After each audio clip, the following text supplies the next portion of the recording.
father slays his entire family, children and all. But he was under investigation, child abuse, and the authorities decided not to charge him. Let's highlight this very sad story. 42-year-old Michael Haight, the Utah man who fatally shot his wife,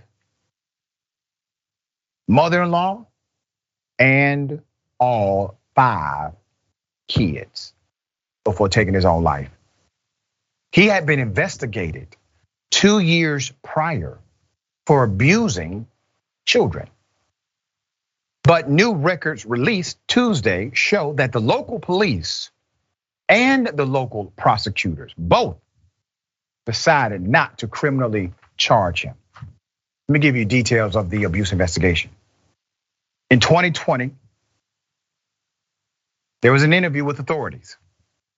Macy Haight, the family's eldest daughter, detailed multiple assaults, including one where she was choked by her father and very afraid that he was going to keep her from breathing and kill her. That's in the official interview. She said that about her father while he was under investigation for abusing children. You don't get clearer than that. There's more. The child abuse investigation followed an August 27, 2020 police call from a person who was not a family member, but reported potential child abuse. Macy, then 14, told investigators that her father's violence actually started in 2017 and had included choking and shaking, including a recent episode in which he grabbed her by the shoulders and banged her into a wooden piece along the back of the couch. All of this is part of the record. In his interview with investigators, Mr. Haight denied assaulting his daughter and said the report was a misunderstanding. He said Macy was mouthy and admitted to getting angry, attributing some struggles to his father's death and brother's divorce. Woe is me, he says. I'm just going through a tough time here. Who believed him? Well, the powers that be. The powers that be said, you know what, fella? We understand what you're going through. The investigation also shed light into the treatment of his own wife. Macy told investigators that her father would often belittle her mother, Tasha Haight, a charge he denied. In his interview, however, Michael Haight said he had taken his wife's iPad and cell phone to surveil her text messages, to check if she had spoken negatively about his family. Still, no red flags by law enforcement. Let's put up a couple. Tasha didn't want criminal charges filed against her husband and hoped the investigation would be a wake-up call for him. Though an investigator told Michael his behavior was close to assaultive, the Enoch police and the Iron County attorney decided not to file criminal charges. The investigation concluded the case didn't meet the requirements for prosecution because of insufficient evidence. However, prosecutors weren't sent interview transcripts or police reports to review. So let's go ahead and highlight what really happened. They knew good and damn well, talking about the police and the prosecutors, they knew good and damn well this interview existed. And in order to back the play, the police did not send the transcripts officially to the prosecutor's office. Now, you may say, Doc, how do you know that? Because in the normative process, you include the prosecutor when the interview starts. That's how this works in most jurisdictions in the United States of America.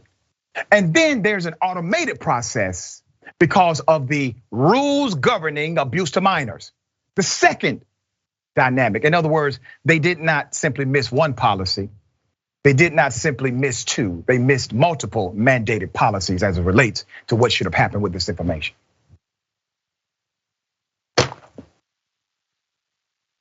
Put them up.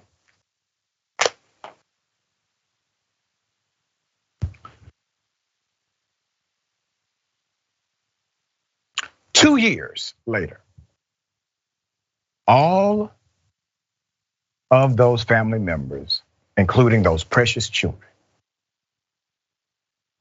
were dead. 2 years later. The police believe Michael carried out the shootings 2 weeks after his wife had filed for divorce. Just days after her relatives say he took guns from the house that could have been used to stop him. Meanwhile, the obituary published in the St. George Spectrum, this was last week, described Michael in a glowing tribute as an Eagle Scout, a businessman and father who made it a point to spend quality time with each and every one of his children. That's what the obit said. The obit made no mention that he killed all of them. The piece, which was not written by newspaper staff, came from the Southern Utah mortuary, which declined to discuss with NBC News what involvement the mortuary had in writing the obituary. So let me do this. Those children should be alive. The wife should be alive. Hell, he could be alive if he was in jail. They all had a conclusive story. The man is abusive. The man is abusive in an intense and consistent way. And all of the law enforcement, after interviewing him, getting all the information on record, all law enforcement said, just go home and work this out. All right? Now what happened? Was it his privilege? The fact that he's a white male? What? Because I guarantee you, if a black male has the same accusations against him on record, this does not happen. He gets arrested. There's a problem with privilege that permeates beyond simply how people treat black and brown folk. Because see, in this case, that privilege, that acceptance of a ridiculous narrative, a ridiculous defense in the face of all of these allegations, that privilege being accepted by law enforcement likely was the catalyst why this family could not get the protection they deserved. All right, Sharon, thoughts here. It's unconscionable, and I think you're exactly right. That's what bias means. As you said, it's not just against black and brown people. They couldn't get past that picture, that familial picture, that slice of Americana. So they gave him the benefit of the doubt.